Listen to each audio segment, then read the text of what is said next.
ঘরের মধ্যে একজন মহিলা সাহাবী ডুকরে ডুকরে কান্নাকাটি করতেছেন। তার 7 বছরের একটা ছোট্ট সন্তান রয়েছেন। এই ছোট্ট সন্তান মাকে বলতেছেন, মা গো, বেলালের আযান শোনার পর তুমি নামাজে দাঁড়িয়ে যাও, কিন্তু আজকে তোমার কি হলো গো মা? আজকে তুমি কেন কান্নাকাটি করতেছ? তার মা উত্তর দিচ্ছে, বাবা রে, কিছুদিন পূর্বে তোমার বাবা আল্লাহর রাসূলের সঙ্গে জিহাদের ময়দানে যায় শহীদ হয়ে গেছেন। আজকে বেলাল রাদিয়াল্লাহু আনহু আযানের সময় বলতেছেন, হাইয়া আলাল জিহাদ, জিহাদের জন্য ডাকতেছে, কিন্তু আমাদের ঘরে পুরুষ মানুষ আর কেউ নাই গো বাবা। আমিও তো চাই হাসরের ময়দানে শহীদের মা হয়ে হাসরের ময়দানে আল্লাহর দরবারে উপস্থিত হইতে চাই, কিন্তু আমার ঘরে তো উপযুক্ত কোনো সন্তান নাই। এ বাবা, আমি কি করতে পারি? 7 বছরের সন্তান, তার ঈমান এত বড়, আল্লাহ রাব্বুল আলামিন তার সিনার ভিতরে এত মহব্বত দান করেছেন, এত ঈমান দান করেছেন। 7 বছরের সন্তান মাকে বলতেছে, মা গো, তুমি কান্নাকাটি করিও না গো মা, আমি জিহাদের ময়দানে যাইয়া আমি আমার শরীরের সমস্ত রক্ত ইসলাম কায়েমের জন্য, দ্বীনের জন্য বিলাই দেব গো মা। হাসরের ময়দানে তোমাকে শহীদের মা হিসাবে আল্লাহর দরবারে আমি উপস্থিত করব, বলে সুবহানাল্লাহ।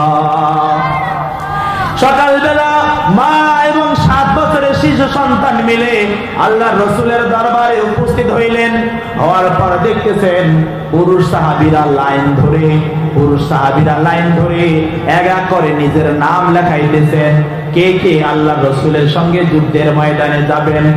সেই পুরুষদের লাইনে ওই আল্লাহর রাসূলের সাহাবী, মহিলা সাহাবী রাদিয়াল্লাহু আনহা লাইনের মাঝে উপস্থিত হয়েছেন। পুরুষ সাহাবীরা বলতেছে, ও আল্লাহর বান্দি, এইটা তো পুরুষদের লাইন, তুমি এখানে দাঁড়াইছো কেন? এইটা পুরুষদের লাইন, আর আজকে কোনো মহিলাদেরকে যুদ্ধের ময়দানে নেওয়া হবে না, এই জন্য তুমি বাসার মাঝে চলে যাও। এক পর্যায়ে সরবল হইতেছিল, এই খবর আল্লাহর রাসূলের কান পর্যন্ত চলে গেছেন। আল্লাহর রাসূল সাল্লাল্লাহু আলাইহি ওয়াসাল্লামকে সাহাবীরা বলতেছে, ইয়া রাসূলুল্লাহ, দেখেন না গো নবী, এই আমাদের পুরুষদের লাইনের মাঝে একজন মহিলা সাহাবী চলে এসেছেন। আল্লাহর রাসূল তাকে ডাক দিলেন, ও মা, এই দিকে আসো গো মা, কি হয়েছে আমি জানতে চাই। মহিলা সাহাবী বলতেছে, ইয়া রাসূলুল্লাহ সাল্লাল্লাহু আলাইহি ওয়াসাল্লাম, কিছুদিন পূর্বে আমার স্বামী আপনার জন্য, দ্বীন কায়েমের জন্য তার শরীরের সমস্ত রক্তটুকু বিলাই দিয়ে তিনি শাহাদাত বরণ করেছেন। আজকে যখন জিহাদের জন্য ঘোষণা করেছে, আমার ঘরে উপযুক্ত আর কোনো সন্তান নাই, এই জন্য আমার 7 বছরের একটা সন্তান, এই সন্তানটাকে আমি জিহাদের ময়দানে দান করার জন্য এসেছি, বলে সুবহানাল্লাহ। পয়গম্বর আরবি সাল্লাল্লাহু আলাইহি ওয়াসাল্লাম বলতেছেন, গো মহিলা সাহাবী, তোমার এই 7 বছরের সন্তান ছোট মানুষ, সে তো তরবারি চালাইতে পারবে না, জিহাদের ময়দানে সে তীর নিক্ষেপ করতে পারবে না, সে তো জিহাদের ময়দানে কোনো কাজে আসবে না। আমি তোমাকে কথা দিলাম গো মা, তুমি আজকে চলে যাও, তোমার সন্তান যখন বড় হবে, আমি কথা দিলাম তোমার সন্তানকে আমার সঙ্গে জিহাদের ময়দানে নিয়ে যাও, বলে সুবহানাল্লাহ। রে কাহারুল উপজেলার মুসলমান, 7 বছরে একটা মাত্র সন্তান, সেই সন্তানটাকে আল্লাহর রাস্তায় মা দান করার জন্য বিলিয়ে দিয়েছেন, বলে সুবহানাল্লাহ। আর আপনি আমি আমাদের সন্তানদেরকে দ্বীনি শিক্ষা দেব, সুশিক্ষা দেব, এই জন্য মাদ্রাসায় পড়াই না। একটা সন্তানকে সংসার থেকে, বাড়ি থেকে বের হয়ে যাবে, এই জন্য সন্তানদেরকে মাদ্রাসায় দিতে রাজি না। আমাদের সন্তানদেরকে স্কুলে পড়াই, আমাদের সন্তানদেরকে কলেজে পড়াই, ভার্সিটিতে পড়াই, পড়ান, কোনো আপত্তি নাই, কোনো আপত্তি নাই। কিন্তু দিনের শুরুতে, ছোট্টকালে, শৈশবকালে তাকে আপনি কোরআনী শিক্ষায় দান করেন। এই সন্তান যদি কোরআনী শিক্ষায় শিক্ষিত হয়, এই সন্তান কখনো নাস্তিক, মুরতাদ, বদমাশ হবে না, ঠিক কিনা? কখনো আল্লাহ রাসূলকে গালিগালাজ করবে না। যদি কখনো তার দাড়িও না থাকে, তার মাথায় টুপি না থাক, পাগড়ি না থাক, পাঞ্জাবি না থাক, কিন্তু আল্লাহ রসুলের কোন দুশমনকে যদি সামনে পায় সে তাকে জীবন্ত ছেড়ে দিবে না, ঠিক কিনা? আল্লাহ রাসূল সাল্লাল্লাহু আলাইহি ওয়াসাল্লাম মহিলা সাহাবীকে কথা দিলেন, তুমি যাও, আমি তোমার সন্তান যখন বড় হবে তোমার সন্তানকে নিয়ে আমি জিহাদের ময়দানে যাব, কোনো সমস্যা হবে না। আল্লাহ রাসূলের ওই মহিলা সাহাবী চলে আসতেছেন, ছোট্ট সন্তান বলতেছে, মাগো আমি আজকে জিহাদের ময়দানে যাইতে চাই, তুমি একটু অপেক্ষা করো। আল্লাহ রাসূলকে যাইয়া বলতেছে, ইয়া রাসূলুল্লাহ সাল্লাল্লাহু আলাইহি ওয়াসাল্লাম, আমি আমার মাকে কথা দিয়েছি আমি জিহাদের ময়দানে যাব, শাহাদাত বরণ করব। মহিলা সাহাবী আবার এসে রিকোয়েস্ট করতেছে, ইয়া রাসূলুল্লাহ আমার সন্তান যুদ্ধের ময়দানে তরবারি চালাইতে পারবে না, কিন্তু গো নবী আমার এই ছোট্ট সন্তানকে তোমার রাস্তায় দান করলাম, আমার এই সন্তানটাকে আপনি ঢাল হিসাবে ব্যবহার করবেন। কি হিসাবে? ঢাল হিসাবে ব্যবহার করবেন।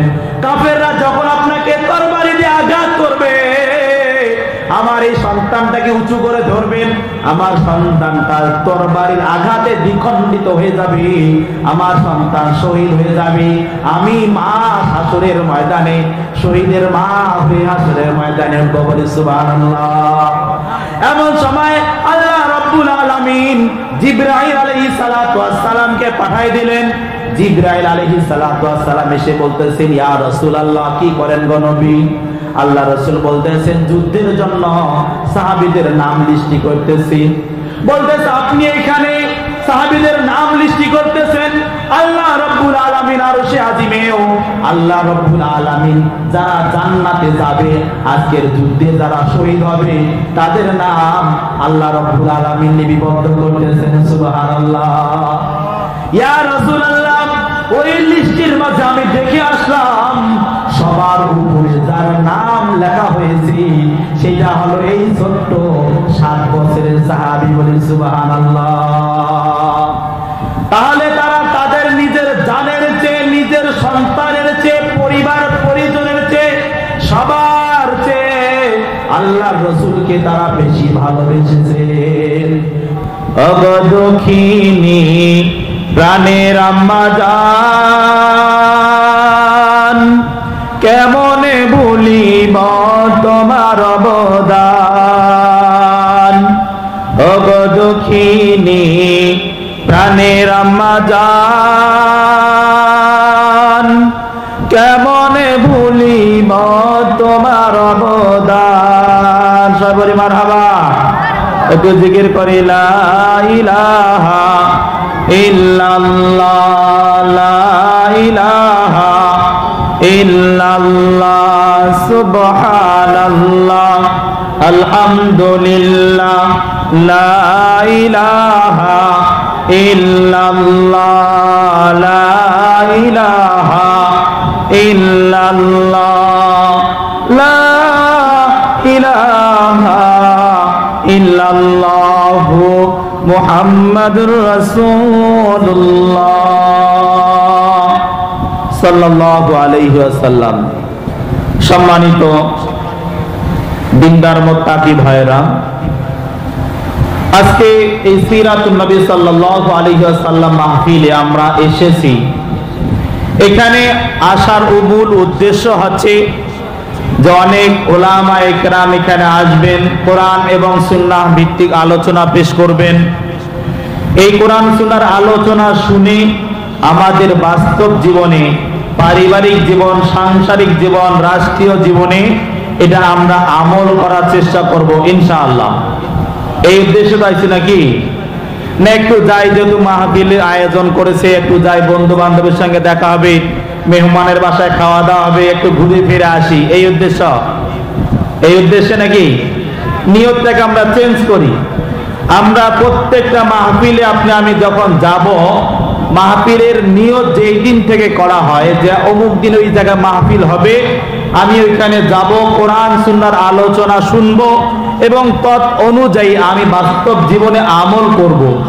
এই ধরনের নিয়ত যদি কারো থাকে, তাহলে তখন থেকে আল্লাহ রাব্বুল আলামিনের হাবিব বলেন যে ভালো কাজের নিয়ত করার কারণে যখন থেকে নিয়ত করবে তখন থেকে তার আমল নামে আল্লাহর ফেরেশতারা সব লিখতেই থাকেন। সুবহানাল্লাহ। তাহলে নিয়ত থাকতে হবে আমলের নিয়ত। কিসের নিয়ত? আমলের নিয়ত। আলোচনা যা হবে এখান থেকে আমি শিক্ষা গ্রহণ করে আমার বাস্তব জীবনে সেটা আমি আমল করব ইনশাআল্লাহ। তাহলে আজকে আমি হ্যান্ডেলে বা মাইকে নেই, আমরা শুনেছি যে সিরাতুন নবী সাল্লাল্লাহু আলাইহি ওয়াসাল্লাম মাহফিলের আয়োজন করা হয়েছে। অর্থাৎ আল্লাহ রাসূল সাল্লাল্লাহু আলাইহি ওয়াসাল্লামের জন্ম এবং জন্মের পরবর্তী 63 বছর আল্লাহ রাব্বুল আলামিন তাকে হায়াতের জিন্দেগিতে রেখেছিলেন। এরপরে 63 বছর পর আল্লাহ রাব্বুল আলামিনের ডাকে সাড়া দিয়ে দুনিয়ার ক্ষণস্থায়ী জীবনের সফর শেষ করে তিনি আখিরাতের জগতে পাড়ি জমিয়ে মদিনাতুল মুনাওয়ারায় তিনি এখনো শায়িত রয়েছেন এবং আপনার আমার জন্য কবরে শুয়ে শুয়ে আল্লাহ রাসূল সাল্লাল্লাহু আলাইহি ওয়াসাল্লাম এখনো উম্মতি বলে কান্নাকাটি করতেছেন। আল্লাহ রাসূল সাল্লাল্লাহু আলাইহি ওয়াসাল্লাম বলেছেন যে তোমরা বেশি বেশি করে দরুদ শরীফ পাঠ করো, বিশেষ করে জুমার দিনে তোমরা বেশি করে আমি রাসূলের উপরে দরুদ পাঠ করো। কেননা আল্লাহ রাসূল সাল্লাল্লাহু আলাইহি ওয়াসাল্লাম বলেছেন যে আসমানের অসংখ্য অগণিত ফেরেশতা আল্লাহ রাব্বুল আলামিন নিযুক্ত করেছেন যে আল্লাহ রাসূলের কোন উম্মত কখন কোথায় দরুদের উপর দরুদ পাঠ করবে, রাসূলের উপর দরুদ পাঠ করতেছে। আল্লাহ রাসূল বলেন ওই ফেরেশতা সঙ্গে সঙ্গে ওই ব্যক্তির নাম, তার পিতার নাম, মাতার নাম, গ্রামের নাম, পরিপূর্ণ ডিটেইলস আল্লাহ রাসূলের কাছে পেশ করে। বলে সুবহানাল্লাহ। তাহলে আজকে একটা আমল আপনি আমি নিয়ে যাই যে মৃত্যু পর্যন্ত যতদিন আল্লাহ হায়াতে রাখে শয়নে স্বপনে উঠিতে বসতে সব সময় সর্ব হালতে আল্লাহ রাসূলের উপর আপনি আমি দরুদ পাঠ করব ইনশাআল্লাহ। রাজি আছি তো ইনশাআল্লাহ?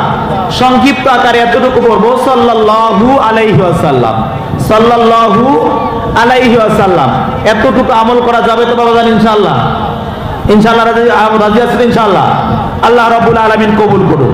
যে চলতে ফিরতে গাড়িতে চলেন আর হাঁটে হেঁটে চলেন, সাইকেলে চলেন, মাঠে ময়দানে কাজ কাম করেন, সব সময় জবানে জারি রাখবেন সাল্লাল্লাহু আলাইহি ওয়াসাল্লাম, সাল্লাল্লাহু আলাইহি ওয়াসাল্লাম। তাহলে সিরাতুন নবী সাল্লাল্লাহু আলাইহি ওয়াসাল্লাম, সিরাত হচ্ছে আল্লাহর রাসূলের জীবনের জন্মগ্রহণ কর থেকে মৃত্যু পর্যন্ত এই পুরাটাই হচ্ছে সিরাত। পুরাটা হচ্ছে কি? সিরাত। এই সিরাতে আপনি আমি আমল করতে পারি, আপনি আমি আমল করতে পারি, কিন্তু মিলাদুন নবী সাল্লাল্লাহু আলাইহি ওয়াসাল্লাম, আল্লাহ রাসূলের জন্ম, এটা আপনি আমি আমল করতে পারি না, পালন করতে পারি না। মিলাদুন নবী আলোচনা করা যায়, আল্লাহর রাসূল কিভাবে জন্মগ্রহণ করেছেন, মায়ের পেটে কিভাবে এসেছেন, মায়ের পেটে থাকা অবস্থায় আল্লাহ রাব্বুল আলামিন কি অলৌকিক ঘটনা দেখাইছেন, এটা আলোচনা করা যায়, বাট আমল করা যায় না। আপনি আমি যদি চাই আল্লাহ রাসূলের মতো করে জন্মগ্রহণ করতে পারবো না, কিন্তু আল্লাহ রাসূল সাল্লাল্লাহু আলাইহি ওয়াসাল্লাম দুনিয়ায় বেঁচে থাকা অবস্থায় আপনার আমার জন্য যা নির্দেশ করে গেছেন, হাদিস শরীফের মধ্যে যা বলে গেছেন, সেটা আপনি আমি আমল করতে পারি। অর্থাৎ সিরাতকে আপনি আমি ধারণ করতে পারি, আমল করতে পারি, ব্যক্তি জীবনে আমল করতে পারি। কথা বলেন ঠিক কিনা? তাহলে এই জন্য সিরাত সম্পর্কে আজকে যা আলোচনা করা হবে এটাকে আপনি আমি আমল করার নিয়তে আমরা বসে যাই ইনশাআল্লাহ। আল্লাহর হাবিব সাল্লাল্লাহু আলাইহি ওয়াসাল্লামকে সাহাবা আজমাইন রিদওয়ানুল্লাহি তাআলা আলাইহিম আজমাইন কিভাবে ভালোবেসেছেন, আল্লাহর রাসূল সাহাবীদের সঙ্গে কিরকম ব্যবহার করেছেন, ইয়াতীমের সঙ্গে, প্রতিবেশীর সঙ্গে কিভাবে ব্যবহার করেছেন, সেই আখলাক আপনার আমার ব্যক্তি জীবন, পারিবারিক জীবনে আমল করতে পারি। এই রকম মন মানসিকতা নিয়ে, আমলের নিয়ত নিয়ে আপনি আমি বসে যাব ইনশাআল্লাহ। তাহলে আপনার আমার এই দূর থেকে আসাটা, বসাটা, যাওয়া আমাদের জন্য সার্থক হবে ইনশাআল্লাহ। আল্লাহ রাব্বুল আলামিন কুরআনুল কারীমের মধ্যে বলেছেন, কুল ইন কুনতুম তুহিব্বুনাল্লাহ, এ আমার রাসূল আপনি আপনার উম্মতদেরকে জানায় দেন যে যদি আপনার উম্মত আমাকে পেতে চায়, আপনার উম্মত যদি আমাকে পেতে চায় তাহলে ফাত্তাবিউনি ইউহিব্বুকুমুল্লাহ, তারা যেন আপনি রসুলকে ভালোবাসে। আমাকে আল্লাহ তাআলা বলতেছেন যদি আমাকে ভালোবাসতে চায় তাহলে যেন আপনাকে ভালোবাসে। যদি আল্লাহ রসুলের ইতাআত করে, অনুসরণ করে, অনুকরণ করে, তাহলে আল্লাহ রাব্বুল আলামিন বলেন যে সেটা আমাকেই ভালোবাসা হবে। বলে সুবহানাল্লাহ। তাহলে আল্লাহ তাআলাকে যদি পাইতে চায়, আল্লাহ তাআলাকে যদি ভালোবাসতে হয়, তাহলে পূর্ব শর্ত হচ্ছে তার রসুল জনাবে মুহাম্মদুর রাসূলুল্লাহ সাল্লাল্লাহু আলাইহি ওয়াসাল্লামকে ভালোবাসতে হবে। আল্লাহ রাসূল সাল্লাল্লাহু আলাইহি ওয়াসাল্লাম এই আয়াতের প্রেক্ষিতে আল্লাহ রাসূল সাল্লাল্লাহু আলাইহি ওয়াসাল্লাম বলছেন, লা ইউমিনু আহাদুকুম হাত্তা আকুনা আহাব্বা ইলাইহি মিন ওয়ালিদিহি ওয়া ওয়ালাদিহি ওয়ান নাসি আজমাইন, যে তোমরা ততক্ষণ পর্যন্ত পরিপূর্ণ মুমিন হতে পারবে না, ততক্ষণ পর্যন্ত পরিপূর্ণ মুত্তাকি হতে পারবে না, ঈমানদার বলে দাবি করতে পারবে না, পরিপূর্ণ মুসলমান হবে না, যতক্ষণ না পর্যন্ত তুমি তোমার আব্বা, তোমার আম্মা, তোমার সন্তান, তোমার স্ত্রী, দুনিয়ার জাগতিক সমস্ত সম্পদ থেকে যতক্ষণ পর্যন্ত আমি রসুলকে বেশি ভালোবাসতে পারবে না, ততক্ষণ পর্যন্ত পরিপূর্ণ ঈমানদার বলে দাবি করতে পারবে না। তাহলে নিজের জানের চেয়ে, নিজের বাবার চেয়ে, মায়ের চেয়ে, পরিবার পরিজনের জাগতিক সম্পদ বলতে যা বোঝায় সমস্ত কিছুর চেয়ে আল্লাহর রাসূল সাল্লাল্লাহু আলাইহি ওয়াসাল্লামকে বেশি ভালোবাসতে হবে। আর কিভাবে ভালোবাসবো, এই ভালোবাসার নমুনা আমাদেরকে দেখিয়ে গেছেন সাহাবা আজমাইন রিদওয়ানুল্লাহি তাআলা আলাইহিম আজমাইন। সাহাবারা যেই পরিমাণ আল্লাহর রাসূলকে ভালোবেসেছেন, মহব্বত করেছেন, তার কিঞ্চিত পরিমাণও ভালোবাসা আমাদের পক্ষে সম্ভব না। কিন্তু চেষ্টা তো থাকতে হবে, চেষ্টা থাকতে হবে। সাহাবাদের ঈমান আর আমাদের ঈমান আসমান আর জমিন ব্যবধান, আসমান জমিন ব্যবধান। কিন্তু তাদের ঈমান আর আমাদের ঈমানের সঙ্গে তো মিলবে না, কিন্তু চেষ্টা করতে হবে তাদের ঈমানের মতো যেন আমাদের ঈমানটা হয়। তাহলে সাহাবা আজমাইন রিদওয়ানুল্লাহি তাআলা আলাইহিম আজমাইন কিভাবে ভালোবেসেছেন, যে তারা তাদের নিজের জানের চেয়ে আল্লাহর রাসূলকে বেশি মহব্বত করেছেন, বেশি ভালোবেসেছেন। সাহাবীরা নিজের জানের চেয়ে, আব্বা আম্মার চেয়ে আল্লাহর রাসূলকে কি করেছেন, বেশি মহব্বত করেছেন। কিন্তু আপনি আমি আল্লাহর রাসূলের থেকে নিজের আব্বাকে বেশি মহব্বত করি। নিজের আব্বা আম্মাকে কেউ যদি গালি দেয় আমরা বরদাস্ত করি না, তাকে ছেড়ে কথা বলি না। কিন্তু আল্লাহর রাসূল সাল্লাল্লাহু আলাইহি ওয়াসাল্লামকে বিভিন্ন সময় দেখা যায় গোস্তাকে রাসূলেরা আল্লাহর রাসূলকে নিয়ে বিদ্রূপ মন্তব্য করে, ব্যঙ্গচিত্র আট করে, কিন্তু আপনি এই মুসলমান হওয়া সত্ত্বেও আমাদের গায়ে লাগে না। আলেম ওলামারা যখন আন্দোলনের ডাক দেয় আমাদের যাইতে মন চায় না। অন্তত এখানে যাইয়া তো বলতে পারবো, ইয়া রাসূলুল্লাহ, যারা আপনার বিদ্রূপ করেছিলেন, আপনার বিরুদ্ধাচরণ করেছিল, তাদের পক্ষে আমি কথা বলে নাই, আমি তাদের বিপক্ষে আমি অবস্থান করেছিলাম, এতটুকু তো বলা যাবে, যাবে না ইনশাআল্লাহ। সাহাবা আজমাইন রিদওয়ানুল্লাহি তাআলা আজমাইন আল্লাহর রাসূল সাল্লাল্লাহু আলাইহি ওয়াসাল্লামকে কি পরিমাণ মহব্বত করেছেন, ভালোবেসেছেন। রাসূলুল্লাহ সাল্লাল্লাহু আলাইহি ওয়াসাল্লামের সাহাবী হযরত আবু বকর রাদিয়াল্লাহু তাআলা আনহুকে আল্লাহর রাসূল সাল্লাল্লাহু আলাইহি ওয়াসাল্লাম বলেছেন, আবু বকর, এমন একটা সময় আসবে যেই সময় আমি তোমাকে নিয়ে এই আমার এই জন্মভূমি মক্কাতুল মুকাররমা ছেড়ে মদিনাতুল মুনাওয়ারায় তুমি আর আমি আমরা হিজরত করে চলে যাব। হযরত আবু বকর রাদিয়াল্লাহু তাআলা আনহুকে কবে যাবে, কোন সময় যাবে আল্লাহর রাসূল সাল্লাল্লাহু আলাইহি ওয়াসাল্লাম বলে নাই। আল্লাহর রাসূল এতটুকু বলেছেন, আবু বকর, এমন একটা সময় আসবে যেই সময় মাতৃভূমি মক্কাতুল মুকাররমা ছেড়ে আমাদেরকে মদিনাতুল মুনাওয়ারায় হিজরত করতে হতে পারে। আবু বকর, তুমি রেডি থাকো, তোমাকে সঙ্গে নিয়ে আমি মদিনাতুল মুনাওয়ারায় হিজরত করব। আল্লাহর রাসূল সাল্লাল্লাহু আলাইহি ওয়াসাল্লাম দীর্ঘদিন পর হযরতে আবু বকর রাদিয়াল্লাহু তাআলা আনহুর বাসায় গেছেন।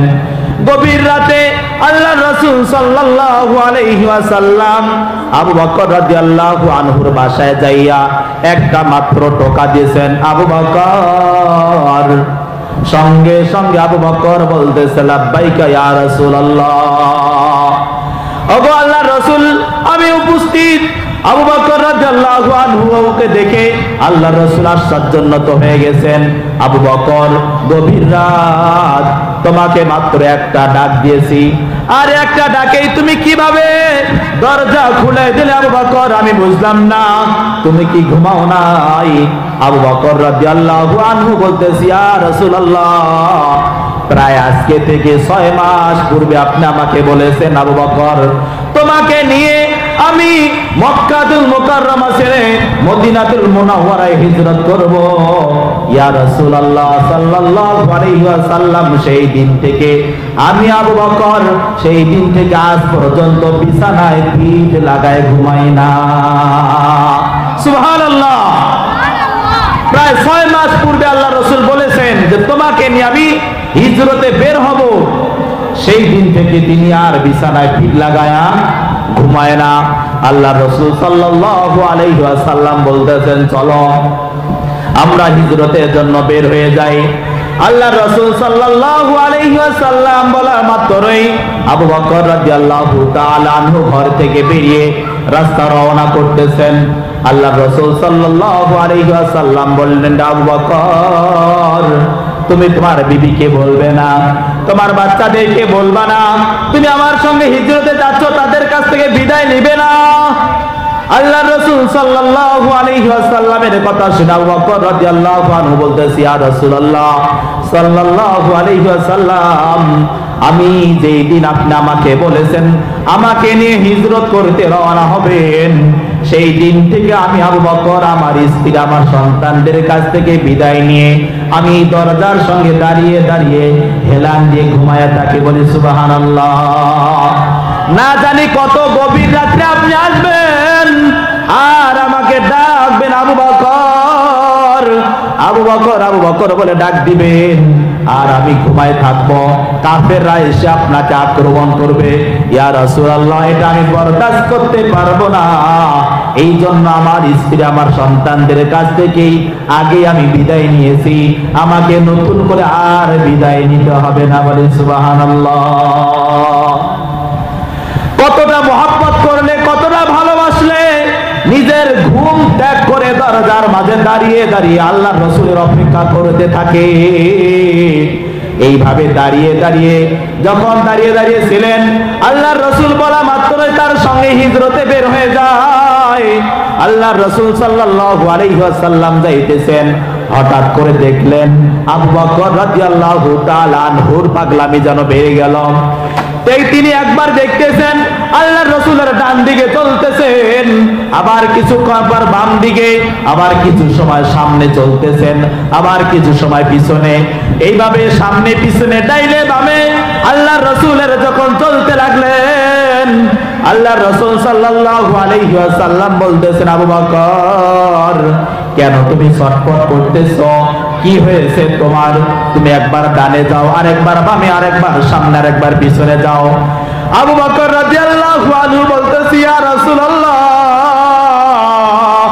আপনার বাবা নাই, আপনার মাও নাই, ইয়া রাসূলুল্লাহ, আপনার জীবনের সবচেয়ে দুঃখের রাত আজকের এই কঠিন রাত, আজকের এই হিজরতের রাতে মাতৃভূমি মক্কাতুল মুকাররমা ছেড়ে মদিনার উদ্দেশ্যে রওনা করেছেন গো নবী।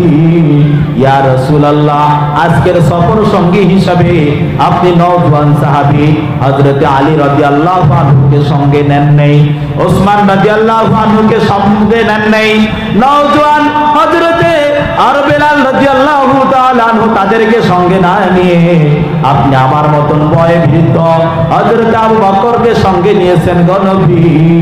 আমি যখন রাস্তায় চলতে আসি, আমি যখন আপনার ডান দিকে চলি, আমার মন বলতেছে কাফেররা না জানি আপনাকে বাম দিক থেকে তীর নিক্ষেপ করতেছে গো নবী। এই জন্য আমি এক দৌড়ে আমার বাম দিকে চলে যাইতেছি। আবার কিছু সময় পর মনে হইতেছে এখন যদি কাফেররা সামনের দিক থেকে আপনাকে তীর নিক্ষেপ করে, আপনি তো শাহাদাত বরণ করবেন গো নবী। এই জন্য আমি সামনের দিকে রওনা হয়েছি। আবার সামনে যখন চলতেছি আমার মন বলতেছে না জানি কাফেররা আপনাকে পিছন থেকে আক্রমণ করে আপনাকে দুনিয়া থেকে বিদায় করে দিবে। ইয়া রাসূলুল্লাহ সাল্লাল্লাহু আলাইহি ওয়াসাল্লাম, এই জন্য আমি আপনার ডানে আপনার বামে আপনার সামনে পিছনে আমি ছুটাছুটি করতেছি। যদি ডান দিক থেকে তীর আসে তাহলে আমি আবু বকর রাদিয়াল্লাহু তাআলা আনহুর গায়ে লেগে আমি আবু বকর রাদিয়াল্লাহু আনহু শহীদ হয়ে যাই, আর আপনি জীবিত থাকেন। বলে সুবহানাল্লাহ। তিনি ভাবতেছেন আমি আবু বকরের গায়ে তীর লেগে আমি শাহাদাত বরণ করি, তবু আল্লাহর রাসূল জীবিত থাক। সুবহানাল্লাহি বিহামদি। নিজের জানের চেয়ে আবু বকর রাদিয়াল্লাহু আনহু আমাদের রাসূল আখিরি জামানার পয়গম্বর দু জাহানের বাদশাকে মহব্বত করেছেন। বলে সুবহানাল্লাহ। শুধু মহিলা পুরুষরাই যে মহব্বত করেছেন তাই নয়, মহিলা সাহাবীরাও আল্লাহর রাসূল সাল্লাল্লাহু আলাইহি ওয়াসাল্লামকে নিজের জান দিয়ে ভালোবেসেছেন। বলে সুবহানাল্লাহ। গভীর রাতে হযরত বেলাল রাদিয়াল্লাহু তাআলা আনহু আযান দিতেছেন, as-salatu khairum minan naum, as-salatu khairum minan naum। মুয়াজ্জিন সাহেব পরক্ষণে বলে হাইয়া আলাস সালাহ হাইয়া আলাল ফালাহ। আপনার আমার এলাকার মসজিদে ডাকে না মুয়াজ্জিন সাহেব? কি বলে ডাকে? as-salatu khairum minan naum। ও আল্লাহর বান্দা বান্দীরা, ঘুমের চেয়ে নামাজ উত্তম, ঘুমের চেয়ে নামাজ উত্তম, তোমরা আর ঘুমায়ো না।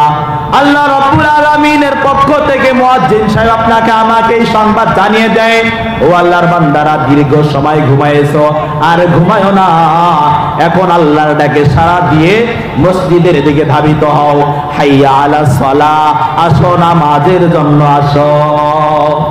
মুয়াজ্জিন ডাকতেছেন কি? হাইয়া আলাস সালাহ, আসো নামাজের জন্য আসো। হাইয়া আলাল ফালাহ। মুয়াজ্জিনকে আপনি প্রশ্ন করে, মুয়াজ্জিন সাহেব আমি যদি নামাজে যাই আমার লাভ কি হবে? মুয়াজ্জিন পরক্ষণে বলতেছে হাইয়া আলাল ফালাহ, আসো কল্যাণের জন্য আসো। কিসের জন্য আসো? কল্যাণের জন্য আসো, তোমার ভালোর জন্য আসো। দুনিয়ায় তুমি কল্যাণ পাবে, আখিরাতেও তুমি নাজাত পাবে। দুনিয়া কল্যাণ, আখিরাতে কিভাবে মুক্তি পাবে? কেননা আল্লাহ রাসূল সাল্লাল্লাহু আলাইহি ওয়াসাল্লাম বলেছেন আউয়ালু মা ইউহাসাবু বিহিল আবদু ইয়াউমাল কিয়ামাতিস সালাহ। কিয়ামতের দিন সর্বপ্রথম যেই হিসাবটা নেওয়া হবে সেই হিসাব হচ্ছে বান্দা নামাজ পড়েছো কিনা। সবার আগে যে প্রশ্ন কি? বান্দা নামাজ পড়েছো কিনা। প্রশ্ন কি হবে? নামাজ পড়েছে কিনা। আল্লাহর রাসূল সাল্লাল্লাহু আলাইহি ওয়াসাল্লাম বলেন, কোন বান্দার যদি নামাজের হিসাব ঠিক হয়ে যায় তাহলে তার যাকাতের হিসাব, তার নামাজের হিসাব, দানের সওয়াব, সমস্ত কিছু সব গ্যারান্টেড হয়ে যাবে। আর যদি নামাজের ব্যাপারে কেউ যদি আটকিয়ে যায় তাহলে সমস্ত ঘাটিতে সে আটকায় যাবে। এই জন্য দুনিয়ায় নামাজ পড়ার দরকার আছে কিনা? আল্লাহ রাব্বুল আলামিন বলেছেন ইন্নাস সালাতা তানহা আনিল ফাহশাই ওয়াল মুনকার। নিশ্চয় অবশ্যই নামাজ সমস্ত প্রকার অশ্লীল ফাহেশা কাজ থেকে নামাজ মানুষকে হেফাজত করে। কে গ্যারান্টি দিতেছেন? আল্লাহ তাআলা বলতেছেন নিশ্চয় অবশ্যই নামাজ মানুষকে অশ্লীল ফাহেশা কাজ থেকে নামাজ মানুষকে কি করে? হেফাজত করে। বলি সুবহানাল্লাহ। তাহলে আমরা নামাজ পড়বো তো ইনশাআল্লাহ? নামাজ পড়তে রাজি আছি তো ইনশাআল্লাহ? আল্লাহ রাব্বুল আলামিন কবুল করুন। মুয়াজ্জিন সাহেব প্রতিদিন মসজিদের মাইকে ডাক দেয় হাইয়া আলাস সালাহ, সেই দিন বেলাল রাদিয়াল্লাহু আনহু আযান দিতেছেন হাইয়া আলাল জিহাদ, হাইয়া আলাল জিহাদ। এরে আল্লাহর বান্দা বান্দিরা, কে কোথায় আছো? যুদ্ধের জন্য, জিহাদের জন্য মসজিদে নববীর দিকে তোমরা ধাবিত হও। প্রতিদিন মুয়াজ্জিন ডাক দেয় আসসালাতু খায়রুম মিনান নাওম, ঘুম থেকে ওঠো, হাইয়া আলাস সালাহ, নামাজের জন্য আসো। কিন্তু সেই দিন বেলাল রাদিয়াল্লাহু আনহু বলতেছেন হাইয়া আলাল জিহাদ, তোমরা জিহাদের জন্য আসো। এই ঘোষণা যখন শুনেছেন, ঘরের মধ্যে একজন মহিলা সাহাবী ডুকরে ডুকরে কান্নাকাটি করতেছেন। তার 7 বছরের একটা ছোট্ট সন্তান রয়েছেন। এই ছোট্ট সন্তান মাকে বলতেছেন, মা গো, বেলালের আযান শোনার পর তুমি নামাজে দাঁড়িয়ে যাও, কিন্তু আজকে তোমার কি হলো গো মা? আজকে তুমি কেন কান্নাকাটি করতেছ? তার মা উত্তর দিচ্ছে, বাবা রে, কিছুদিন পূর্বে তোমার বাবা আল্লাহর রাসূলের সঙ্গে জিহাদের ময়দানে যায় শহীদ হয়ে গেছেন। আজকে বেলাল রাদিয়াল্লাহু আনহু আযানের সময় বলতেছেন হাইয়া আলাল জিহাদ, জিহাদের জন্য ডাকতেছে, কিন্তু আমাদের ঘরে পুরুষ মানুষ আর কেউ নাই গো বাবা। আমিও তো চাই হাসরের ময়দানে শহীদের মা হয়ে হাসরের ময়দানে আল্লাহর দরবারে উপস্থিত হইতে চাই, কিন্তু আমার ঘরে তো উপযুক্ত কোনো সন্তান নাই। এ বাবা, আমি কি করতে পারি? 7 বছরের সন্তান, তার ঈমান এত বড়, আল্লাহ রাব্বুল আলামিন তার সিনার ভিতরে এত মহব্বত দান করেছেন, এত ঈমান দান করেছেন। 7 বছরের সন্তান মাকে বলতেছে, মা গো, তুমি কান্নাকাটি করিও না গো মা, আমি জিহাদের ময়দানে যাইয়া আমি আমার শরীরের সমস্ত রক্ত ইসলাম কায়েমের জন্য, দ্বীনের জন্য বিলায় দেব গো মা। হাসরের ময়দানে তোমাকে শহীদের মা হিসাবে আল্লাহর দরবারে আমি উপস্থিত করব, বলে সুবহানাল্লাহ। সকালবেলা মা এবং 7 বছরের শিশু সন্তান মিলে আল্লাহর রাসূলের দরবারে উপস্থিত হইলেন। হওয়ার পর দেখতেছেন পুরুষ সাহাবীরা লাইন ধরে এক এক করে নিজের নাম লেখাইতেছেন, কে কে আল্লাহর রাসূলের সঙ্গে যুদ্ধের ময়দানে যাবেন। সেই পুরুষদের লাইনে ওই আল্লাহর রাসূলের সাহাবী, মহিলা সাহাবী রাদিয়াল্লাহু আনহা লাইনের মাঝে উপস্থিত হয়েছেন। পুরুষ সাহাবীরা বলতেছেন, ও আল্লাহর বান্দি, এইটা তো পুরুষদের লাইন, তুমি এখানে দাঁড়াইছো কেন? এইটা পুরুষদের লাইন, আর আজকে কোনো মহিলাদেরকে যুদ্ধের ময়দানে নেওয়া হবে না, এই জন্য তুমি বাসার মাঝে চলে যাও। এক পর্যায়ে শোরগোল হইতেছিল, এই খবর আল্লাহর রাসূলের কান পর্যন্ত চলে গেছেন। আল্লাহর রাসূল সাল্লাল্লাহু আলাইহি ওয়াসাল্লামকে সাহাবীরা বলতেছে, ইয়া রাসূলুল্লাহ, দেখেন না গো নবী, এই আমাদের পুরুষদের লাইনের মাঝে একজন মহিলা সাহাবী চলে এসেছেন। আল্লাহর রাসূল তাকে ডাক দিলেন, ও মা, এই দিকে আসো গো মা, কি হয়েছে আমি জানতে চাই। মহিলা সাহাবী বলতেছে, ইয়া রাসূলুল্লাহ সাল্লাল্লাহু আলাইহি ওয়াসাল্লাম, কিছুদিন পূর্বে আমার স্বামী আপনার জন্য, দ্বীন কায়েমের জন্য তার শরীরের সমস্ত রক্তটুকু বিলাই দিয়ে তিনি শাহাদাত বরণ করেছেন। আজকে যখন জিহাদের জন্য ঘোষণা করেছে, আমার ঘরে উপযুক্ত আর কোনো সন্তান নাই, এই জন্য আমার 7 বছরের একটা সন্তান, এই সন্তানটাকে আমি জিহাদের ময়দানে দান করার জন্য এসেছি, বলি সুবহানাল্লাহ। পয়গম্বর আরবি সাল্লাল্লাহু আলাইহি ওয়াসাল্লাম বলতেছেন, গো মহিলা সাহাবী, তোমার এই 7 বছরের সন্তান ছোট মানুষ, সে তো তরবারি চালাইতে পারবে না, জিহাদের ময়দানে সে তীর নিক্ষেপ করতে পারবে না, সে তো জিহাদের ময়দানে কোনো কাজে আসবে না। আমি তোমাকে কথা দিলাম গো মা, তুমি আজকে চলে যাও, তোমার সন্তান যখন বড় হবে, আমি কথা দিলাম তোমার সন্তানকে আমার সঙ্গে জিহাদের ময়দানে নিয়ে যাও, বলে সুবহানাল্লাহ। রে কাহারুল উপজেলার মুসলমান, 7 বছরে একটা মাত্র সন্তান, সেই সন্তানটাকে আল্লাহর রাস্তায় মা দান করার জন্য বিলিয়ে দিয়েছেন, বলে সুবহানাল্লাহ। আর আপনি আমি আমাদের সন্তানদেরকে দ্বীনি শিক্ষা দেব, সুশিক্ষা দেব, এই জন্য মাদ্রাসায় পড়াই না। একটা সন্তানকে সংসার থেকে, বাড়ি থেকে বের হয়ে যাবে, এই জন্য সন্তানদেরকে মাদ্রাসায় দিতে রাজি না। আমাদের সন্তানদেরকে স্কুলে পড়াই, আমাদের সন্তানদেরকে কলেজে পড়াই, ভার্সিটিতে পড়াই, পড়ান, কোনো আপত্তি নাই, কোনো আপত্তি নাই। কিন্তু দিনের শুরুতে, ছোট্টকালে, শৈশবকালে তাকে আপনি কোরআনের শিক্ষায় দান করেন।